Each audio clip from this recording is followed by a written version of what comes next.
Noong Marso 20, isang insidente ang muling gumulantang sa seguridad ng Pilipinas sa karagatang sakop nito matapos mawala ang 8 Chinese crew mula sa isang barkong hindi pag-aari ng Pilipinas na nakaangkla sa Manila Anchorage area. Sa isinagawang inspeksyon ng mga autoridad, wala ni isa mang Chinese national ang natagpuan sa loob ng barko. Gayunpaman, tumambad sa kanila ang isang logbook na malinaw na nagtala ng presensya ng 8 Chinese crew bago pa ang mismong araw ng inspeksyon. Ang pagkakadokumentong ito ay nagsilbing ebidensya na sila ay naroroon, ngunit misteryosong nawala bago pa man madatnan ng mga tauhan ng Philippine Coast Guard. Ang nasabing logbook ang siyang nagbigay ng paunang impormasyon sa mga autoridad ukol sa bilang ng mga banyagang tripulante. Ngunit sa gitna ng investigasyon, tahasang itinanggi ng kapitan ng barko na mayroong sinumang Chinese nationals na sakay nito. Ang direktang pagkakakontradiksyon sa pagitan ng opisyal na record ng barko at ng salaysay ng kapitan ay lalo lamang nagdulot ng duda at pag-aalinlangan. Hindi mawari kung ito ba'y isang pagtatangka ng pagsisinungaling, isang cover-up, o simpleng kakulangan ng koordinasyon sa loob ng barko. Mas lalong lumalim ang misteryo sa likod ng pangyayaring ito nang matuklasang walang gumaganang CCTV ang nasabing barko. Wala ring maipakitang shipping operation certificate, isang batayang dokumento na karaniwang kailangan para patunayan ang lehitimong paglalayag ng isang sasakyang pandagat. Ang kawalan ng mga ito ay nagpalala sa pangamba na maaaring sinadya ang pagkawala ng ebidensya, lalo na't ang mga crew ay tila nawala sa manipis na hangin. Kung mayroong surveillance system na gumagana, marahil ay may sapat na footage na magpapakita kung paano, kailan, at saan umalis ang mga banyagang tripulante. Ngunit sa kasong ito, tila baga sinadyang iwan sa kawalan ang lahat ng posibleng ebidensya. Hindi ito ang unang pagkakataong nabigyang pansin ang presensya ng mga Tsino sa mga barko na kaduda-duda ang operasyon. Noong Nobyembre ng nakaraang taon, isang barko rin na pinaghihinalaang konektado sa China ang nahuli malapit sa Maynila. Sa loob nito ay nadiskubre ang uniforme ng Chinese People's Liberation Army, PLA, isang bagay na hindi dapat matagpuan sa isang civilian vessel. Wala ring record ang barko sa International Shipping Database, kaya't agad na binansagan ng mga otoridad bilang ilegal ang operasyon nito. Ang pag-iral ng uniforme ng PLA ay indikasyong maaaring may kinalaman sa militar ang kanilang misyon, kahit patila pangkaraniwang barko lamang ang gamit. Sa patuloy na pagdami ng ganitong insidente, hindi na maiwasan ang tumataas na alalahanin ukol sa posibilidad ng espiya o mga undercover military operations ng China. Pinaniniwalaang ang ilan sa mga Chinese nationals ay maaaring nagpapanggap lamang bilang mga mangingisda o crew ng cargo ships, habang sa likod nito ay may mas malalim na layunin na nakatago. Ang paggamit ng civilian disguises ay isa sa mga taktikang mahirap bantayan, lalo na kung walang sapat na surveillance system sa dagat at kulang ang international cooperation para sa real-time monitoring. Ang mga ganitong galaw ay lalong nakakaalarma, lalo na't ang West Philippine Sea ay matagal nang binabantayan dahil sa agresibong pag-angkin ng China sa mga isla at karagatang malinaw na nasa sakop ng Pilipinas ayon sa desisyon ng International Tribunal noong 2016. Sa kabila ng mga babalang ito, nananatiling malaking tanong ang sumusunod.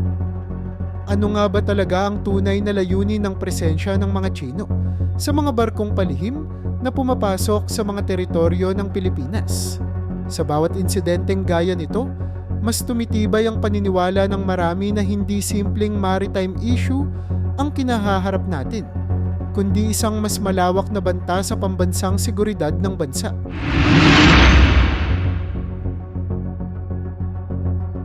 Habang patuloy ang pag-igting ng tensyon sa West Philippine Sea, isa sa mga mas nakakabahalang hakbang na isinasantabi ng China ay ang posibilidad ng pagdedeklara ng isang Air Defense Identification Zone o ADIZ sa buong South China Sea. Ang ganitong hakbang, kung maisakatuparan, ay mangangahulugang ang lahat ng military at commercial aircraft na daraan sa nasabing airspace ay kailangang magpaalam o magbigay impormasyon sa China, kahit na ang mga rutang ito ay itinuturing na international at malaya para sa lahat.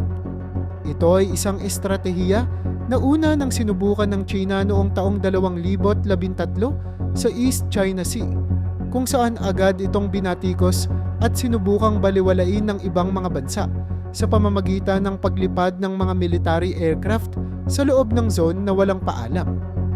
Kung gagawin muli ito ng China sa South China Sea, tiyak na babaligtad ang balanse ng kapangyarihan sa rehiyon.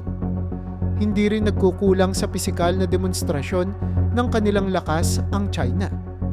Sa mga nakaraang buwan, naitala ang maraming insidente ng agresibong air patrols, kung saan ang mga eroplano ng Philippine Air Force at mga kaalyadong bansa gaya ng Estados Unidos at Australia ay hinarang ng mga Chinese fighter jets.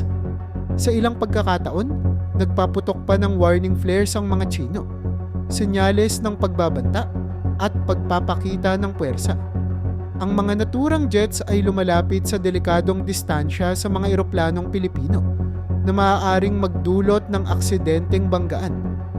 Isang insidenteng maaaring magbunga ng mas malawak na gulo. Kasabay nito, may pangambang hindi lamang pisikal kundi teknolohikal din ang maaaring gamitin ng China para kontrolin ang ere. Kilala ang bansa sa kanilang advanced electronic warfare capabilities, partikular sa paggamit ng Y-9LG aircraft. Ang sasakyang ito ay may kakayahang ijam ang communication systems at surveillance equipment ng mga foreign aircraft na nagpapatrol sa lugar. Sa isang iglap, maaaring mawalan ng komunikasyon ang isang eroplano, madilim ang kanilang radar at mawalan ng abilidad na mag-monitor ng kapaligiran. Sa ganitong paraan, napipilitan ng mga aircraft na umatras o lumihis ng ruta nang hindi na kinakailangan pang magpaputok ng kahit isang bala. Isang tahimik ngunit epektibong paraan ng pagtaboy. Ngunit ang banta ng China ay hindi lamang limitado sa militar. May kasaysayan na rin ito ng paggamit ng economic retaliation laban sa Pilipinas. Noong taong 2012, matapos ang tensyon sa Scarborough Shoal, ipinagbawal ng China ang pag-angkat ng mga saging mula sa Pilipinas. Isang hakbang na agad na nagdulot ng pagbagsak ng industriya, pagkawala ng kita, at pagkaapekto sa kabuhayan ng libu-libong magsasaka. Sa gitna ng bantang ADIZ, hindi malayong gamitin muli ng Beijing ang parehong estratehiya, kung saan ang ekonomiya ng Pilipinas ang magiging target kung ito'y hindi susunod sa kagustuhan ng China. Lalo pang tumitindi ang epekto nito sa larangan ng aviation at turismo. Kung magpapatuloy ang agresibong hakbang ng China sa ere, posibleng pilitin ng mga airline gaya ng Philippine Airlines at Cebu Pacific na umiwas sa kanilang mga regular na ruta, dahilan upang magkaroon ng dagdag gastos sa gasolina at oras ng biyahe. Hindi lamang ito magiging pasanin para sa mga airline kundi pati na rin sa mga pasahero.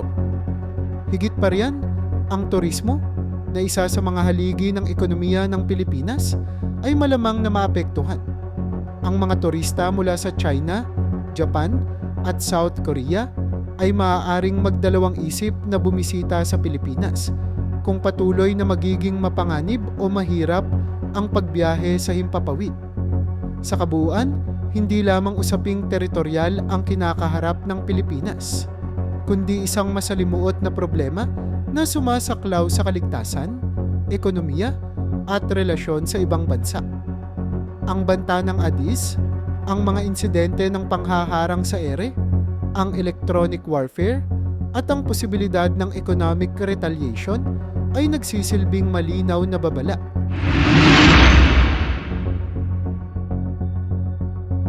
Sa patuloy na paglala ng tensyon sa himpapawid ng West Philippine Sea, naghahanda na ang pamahalaan ng Pilipinas ng mga hakbang na hindi lamang limitado sa militar, kundi maging sa larangan ng diplomasya at pandaigdigang alyansa. Isa sa mga pangunahing tinututukan ngayon ng mga opisyal ay ang paghahain ng diplomatic protest sa United Nations at iba pang international bodies upang tahasang kondenahin ang anumang hakbang ng China na lumalabag sa international airspace laws. Ayon sa Department of Foreign Affairs, ang mga babalang ipinapadala ng Chinese forces sa mga eroplanong Pilipino na dumaraan sa mga legal na rutang panghimpapawid ay malinaw na paglabag sa karapatang pang-internasyonal. Sa pamamagitan ng formal na protesta, nais iparating ng Pilipinas na hindi ito mananahimik sa harap ng mga pambubuli ng mas malalaking bansa. Kasabay nito, hindi rin nagpapabaya ang bansa sa aspeto ng depensa. Patuloy na pinapalakas ng Pilipinas ang ugnayan nito sa mga matagal ng kaalyado gaya ng Estados Unidos, Japan at Australia.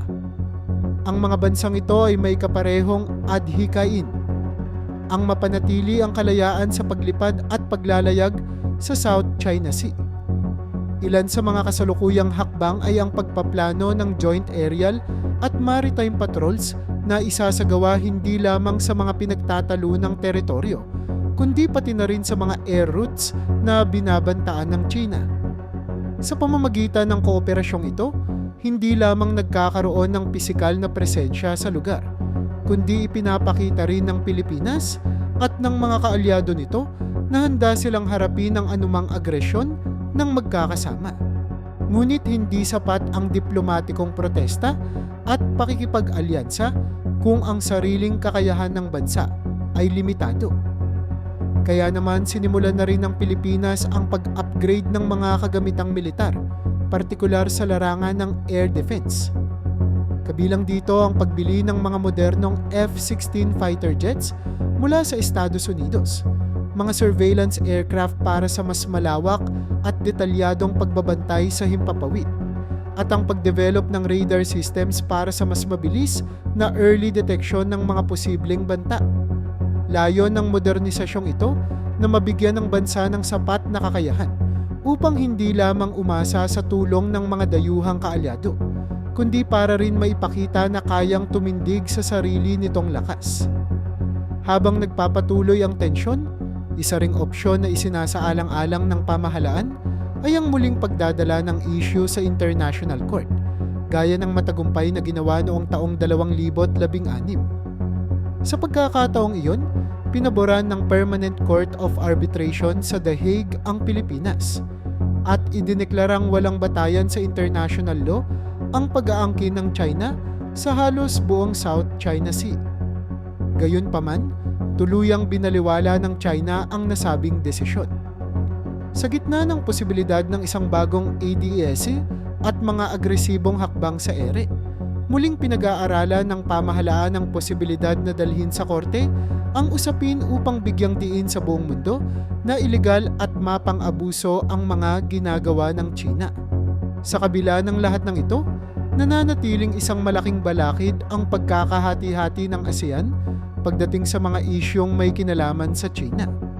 Bagamat may mga bansang gaya ng Vietnam at Indonesia na may sariling territorial disputes laban sa China at posibleng kumampi sa Pilipinas, may iba namang miyembro tulad ng Cambodia at Laos na tila mas pinapabora ng Beijing.